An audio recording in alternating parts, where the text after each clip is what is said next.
ఇక మార్వాడి హఠావో నినాదానికి తాను వ్యతిరేకమన్నారు మాజీ ఎమ్మెల్యే మైనంపల్లి హనుమంతరావు. విదేశాలలో మన భారతీయులు ఎన్నో ఉన్నత పదవులు నిర్వహిస్తున్నారన్నారు. గ్రేటర్ హైదరాబాదు మినీ ఇండియా అని వివిధ రాష్ట్రాలలో మన తెలంగాణ వారు స్థిర నివాసం ఏర్పరచుకున్నారని తెలిపారు. ఇటువంటి నినాదాల వల్ల అభివృద్ధిలో నష్టపోతామని తెలియజేశారు. అంటే అందరూ రాష్ట్రంలో ఇక్కడ ఉన్న వాళ్ళు ఒక మార్వాడుకు సంబంధించిన వాళ్ళు కాదు. హర్యానా మార్వాడీస్ ఉన్నారు. అంటే హర్యానా మనకు అలవాటు అయిపోయింది మార్వాడీస్ అని. మార్వాడ్ అంటే రాజస్థాన్ లో ఒక place. That's the reason we call Marwadi. ఎక్కడైనా కష్టపడాలి మనం.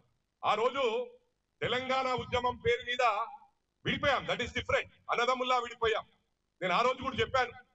ఈ రోజు విడిపోయినందుకు అక్కడ అమరావతి డెవలప్ అవుతుంది, అక్కడ కూడా ఇంటర్నేషనల్ ఎయిర్పోర్ట్స్ వచ్చాయి. రెండు రాష్ట్రాలు డెవలప్ అవుతాయి. లైక్ అన్నదమ్ముల్లా ఇండియాలో నంబర్ 1 నంబర్ 2 ఉండాలని ఆశించారు. కానీ దీనికి ఎండ్ ఉండదు. కులాల వారీగా విడిపోయి, మతాల వారీగా విడిపోయి, రాష్ట్రాల వారీగా విడిపోతే హూ ఇస్ ద లూజర్స్? మనం లూజర్స్. ఒకటి, you have to imagine we all are sailing in the same boat. ఎవరు పొరపాటు చేసినా, ఎవరు తప్పు చేసినా ఆ బోట్ మొత్తం మునిగిపోతుంది. అందరము మునిగిపోతామని చెప్పి కూడా ఈ సందర్భంగా తెలియజేస్తా ఉన్నా.